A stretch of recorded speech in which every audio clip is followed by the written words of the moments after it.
Mega apply leadership online learning day 9 in job we one choose. Team as well followership. Do you can leadership than any machine, followership than I'm followership sura, ballet who be over. Followership will be like Danny. Now like to room your master of now like county of Pima, county of Pima. Tajamulu, followership go, Zagaloya, Quagency Yalushi, FOLLOWERSHIP, followership. 1, 2, 3, 4, 5, 6, 7, 8, 9, 10, 11, 12. Ano, Sanalo Shibai. Sanalo ye, a super president, Sanalo Mali, the long Jizima, a day Shibai. Below day. A good online learning the Jadu ye, Ladema, Yami, South Hema, a comba. Genoa, a good Alamu, a Jedaway, Yan Shidabi. Namati Afghan. Facilitate. Aku kima facilitator so ibo general le facilitator. General sa dena taku facilitate le. Aku le dima facilitate. ပြောချင်တာကကိုယ့်အဖွဲ့မှာကိုရှိနေတာကပံ့ပိုးပေးတဲ့လူပြောဖြစ်နေရမယ်။ချောမွေ့နေရမယ်။လွယ်ကူစေတဲ့လူဖြစ်နေရမယ်ကိုရှိနေတာက facilitate ကိုဟာပံ့ပိုးပေးတဲ့လူတယောက်ဖြစ်ဖို့လိုပါတယ်။ followership မှာကိုကပံ့ပိုးပေးတဲ့လူဖြစ်ဖို့လိုသလိုပံ့ပိုးကောင်းပံ့ပိုးပေးတဲ့အကောင်းပံ့ပိုးပေးတဲ့လူဖြစ်ဖို့လိုတယ်ဒါမျိုးပြောချင်တာအဲ့တော့ facilitate ကိုဘာတွေကိုပံ့ပိုးပြီးသွားပြီလဲကိုရှိနေတာအတွက်ကြောင့်ဘဒူတွေကိုပံ့ပိုးပေးခဲ့လဲမေးကြည့်ပါနောက်တစ်ခု obedient လိုက်နာဖို့လိုပါတယ်အဖွဲ့အစည်းရဲ့ခေါင်းဆောင်ရဲ့ပြဋ္ဌာန်းချက်တွေညွှန်ကြားချက်တွေကိုလိုက်နာနေဖို့လိုပါတယ်နာခံနေဖို့လိုပါတယ်ဒါက followership ကောင်းမှရှိတဲ့ချက်ဖြစ်ပါတယ်နာခံတတ်ဖို့လိုပါတယ်လိုက်နာနေဖို့လေလိုအပ်ပါတယ်ဒါအရေးကြီးပါတယ်ကျွန်တော်တို့ချိုးဖောက်ခဲ့တာတွေရှိပါတယ်ကိုယ့်ရဲ့မသိစိတ်ကလည်းချိုးဖောက်တာတွေရှိသလိုသိစိတ်ကြောင့်လည်းချိုးဖောက်နေတာတွေရှိပါတယ်ဒါတွေကိုတတိထားနေဖို့လိုအပ်ပါလိမ့်မယ်နောက်တစ်ခုကland နောက်လိုက်ဒီမှာလဲလေးလာဖို့လိုအပ်ပါတယ်လေးလာသင်ယူမှုမရှိတဲ့နောက်လိုက်ကိုဘယ်ကောင်းဆောင်မှလက်တွဲမှာမဟုတ်ပါဘူးလေးလာနေဖို့လိုပါတယ်ကိုအမြဲတမ်းလေးလာသင်နေဖို့လိုလို့လေးလာဖို့လည်းအသင့်ဖြစ်နေဖို့လိုပါတယ်ကျွန်တော်တို့ကမအားလို့ဘယ်လိုဖြစ်လို့စာအုပ်ကိုဘွယ်ပြီးမဖတ်ဖြစ်လို့အချိန်ကမအားလို့ဘယ်လိုဖြစ်လို့စသဖြင့် reason ပေါင်းများစွာကိုလက်ညှိုးထိုးပါတယ်ဒါလေးတွေကိုရှော့ပြီးတော့ကျွန်တော်တို့လိလာတဲ့ဘက်ကိုလိလာတဲ့လိုက်နောက်လိုက်ကောင်းအဖြစ်ရက်တည်ဖို့ဆိုရင်တော့လေးကိုလိလာမှဖြစ်မှာပါဒါကလမ်းနောက်တစ်ခုကြတော့အမတန်မှကောင်းပါတယ်ဒီစကလုံးလေးကိုမှတ်မှတ်သားသားရှိစေချင်ပါတယ်ကျွန်တော်ပေါင်းလဲပေါင်းပြပါမယ် LEGATEE legally အမွေစက္ကန့်တဲ့သူလို့အင်္ဂလိပ်ကပြောပါတယ်ပြောချင်တာက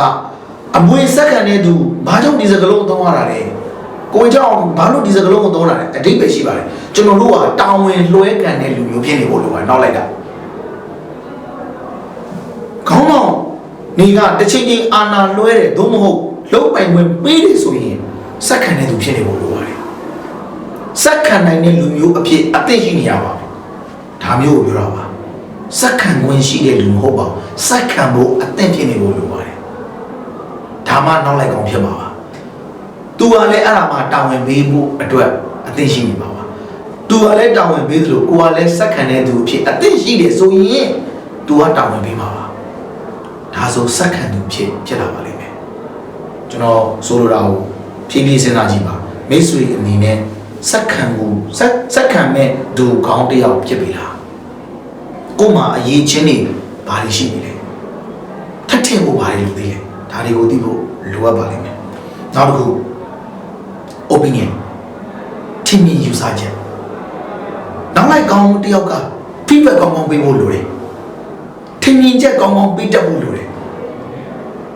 ဖွဲ့စည်းတစ်ခုကိုကနောက်လိုက်နေရတာဖြစ်တဲ့အတွက်ခေါင်းဆောင်တွေကိုကောင်းကောင်းထင်မြင်ချက်ပေးဖို့လိုတယ်ဒီ ဒီအဖြစ်ပြက်ကဘယ်လိုဖြစ်တယ်လဲကျွန်တော်တို့လုပ်တော့ကတော့ဘယ်လိုဖြစ်ခဲ့လဲဒီလို feedback မျိုးတွေပေးဖို့လိုပါတယ်ကျွန်တော် marketing ဘဝမှာအထိုက်လျောက်ကျင်လည်ခဲ့ရဖြစ်တဲ့အတွက်ဈေးကွက်မှာလှုပ်ရှားပြောင်းလဲမှုတွေကိုလုံးဝကြံခဲ့တဲ့ကျွန်တော်တို့ရဲ့ organizer မှာရှိတဲ့ MD CEO တွေ marketing director တွေကို report လုပ်ရပါတယ်အဲ့ဒါကထင်မြင်ယူဆချက်ကိုတခါလေးပြောရတာဖြစ်ပါတယ်ကျွန်တော်တို့အခုဖွဲ့စည်းမှာ report ရေးတယ်ဆိုတာအဲ့ဒါပါထင်မြင်ယူဆချက်တွေပေးတတ်ဖို့လိုပါတယ်ဒါကနောက်လိုက်ကောင်တစ်ယောက်ရဲ့အရေးချင်းတစ်ခုဖြစ်ပါတယ်နောက်တစ်ချက် wait up တက်ကြွနေလို့ရတယ်ဟောကောင်မှကြီးလိုက်တာနဲ့နောက်လိုက်တရားတခါတည်းဟိုကခွေရင်ဖြစ်နေလို့မရပါဘူးတက်ကြွနေတဲ့နောက်လိုက်ကောင်တွေဖြစ်နေဖို့လိုအပ်ပါလိမ့်မယ် wait up အမြဲတမ်း wait up ဖြစ်နေဖို့လိုပါလိမ့်မယ်ဒါကနောက်လိုက်ကောင်တစ်ယောက်မှာရှိတဲ့အရေးချင်းတစ်ခုဖြစ်ပါတယ်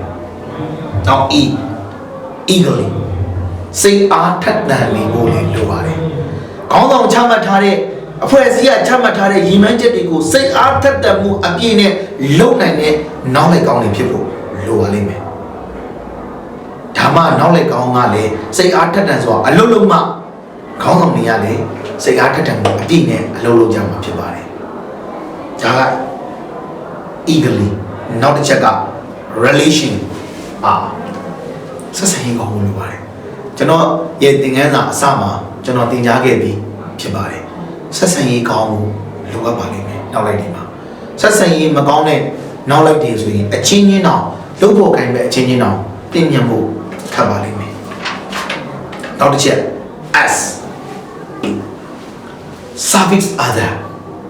တခြားသူတွေကိုဝန်ဆောင်မှုပေးတယ်လို့လုပ်ပါတယ်ပြောချင်တာကကိုရှိနေတာကသူတို့တော့အားရှိနေရမယ်တခြားသူတွေကိုကူညီပေးရမယ်ပြောချင်တာကဒါခိုင်းရင်မငြင်းမညူနဲ့လှုပ်ပေးတတ်တဲ့အရာမျိုးတက်ကိုစေတနာလေးပါပြီးဝန်ဆောင်မှုပေးသလိုလှုပ်ပေးတတ်ဖို့ပြောတာဖြစ်ပါတယ်တာဝန်ကိုလွှဲရှောင်တာတက်ကိုတာဝန်ယူပြီးစေတနာပါဖို့အတွက်ပြောနေခြင်းဖြစ်ပါတယ် service other တခြားသူတွေကိုဝန်ဆောင်မှုပေးသလို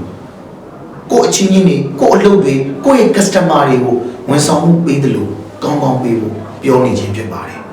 ဒါက leadership မှာအရေးကြီးတယ်လို့ followership မှာလည်းအရေးကြီးတဲ့အချက်တစ်ချက်ဖြစ်ပါတယ်နောက်တစ်ချက်က H heading with humility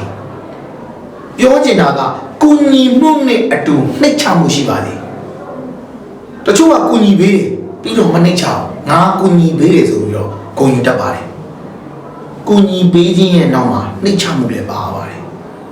နှိမ့်ချမှုရှိပြီဆိုရင်ကိုဟာအောင်မြင်မှုကိုလမ်းစာတွေ့ပါပြီတချို့ကမြောက်ပင်းတာကိုကြိုက်တယ်လို့တချို့ကနှိမ့်ချတာကိုကြိုက်ပါတယ် leadership မှာလည်းအရေးကြီးတယ်လို့ followership မှာလည်းဒီစကားလုံးကအရေးကြီးပါတယ်ကုညီမှုရဲ့နောက်ကွယ်မှာနှိမ့်ချမှုရှိဖို့လိုပါလိမ့်မယ် I interested with integrity အမှန်တန်ကောင်းတဲ့စကားလုံးပါအပြန်လဲအကျိုးရှိပြီးတော့ရိုးသားဖြောင့်မတ်ဖို့လိုတယ်ရိုးသားဖြောင့်မတ်ဖို့လိုပါတယ်အပြန်လဲအကျိုးရှိစီပြီးတော့ဖြောင့်မတ်တဲ့လူတစ်ယောက်ဖြစ်နေဖို့လိုပါလိမ့်မယ်ဒါက leadership မှာလည်းအရေးကြီးတယ်လို့ followership မှာလည်းအရေးကြီးပါတယ်နောက်ဆုံးပြီးရတော့ perseverance ဇွဲလုံးလာကောင်းရှိဖို့လည်းလိုပါတယ်ကျွန်တော်တို့ဇွဲလုံးလာကောင်းမရှိဘဲနဲ့ဇွဲမရှိဘဲနဲ့ကျွန်တော်ဒီဘလင်ထီနီယာကိုရောက်လာတဲ့အကြောင်းမရှိပါဘူးကျွန်တော်ဘဝရဲ့အစားကမန်းမြို့တော်မှာကျွန်တော်ပေါက်စီရောင်းရတဲ့အယောင်သမားလေးတယောက်ပါတို့ပေမဲ့ကျွန်တော်10နှစ်လောက်ကြာတဲ့အချိန်မှာတော့ကျွန်တော်က CEO level founder တယောက်စဖြစ်လာပါတယ်ပြောချင်တာကအရာရာကိုတတ်မှတ်ပြီးတော့ရင်အဲ့ဒါကိုဖြစ်အောင်လုပ်ပါဇွဲလုံးလာကောင်းနေတဲ့ခရီးဆက်ပါ followership မှာပါတဲ့အင်္ဂလိပ်တွေတိုင်းရှေ့ဆက်ပါလို့ပြောချင်ပါတယ်ကျွန်တော်အနေနဲ့ဒီကဗီဒီယိုကြည့်နေတဲ့မိတ်ဆွေလမ်းကြီးလုပ်နေတဲ့မိတ်ဆွေကိုအကောင်းဆုံးစကားလုံးလေးတစ်လုံးပေးချင်တာကကိုယ်စိတ်ထဲမှာကိုယ်ရည်ရွယ်ပြီးတဲ့အရာတိုင်းကိုတကယ်လုပ်ဆောင်ပါတကယ်ဖြစ်လာပါလိမ့်မယ်ကျေးဇူးတင်ပါတယ်ခင်ဗျာ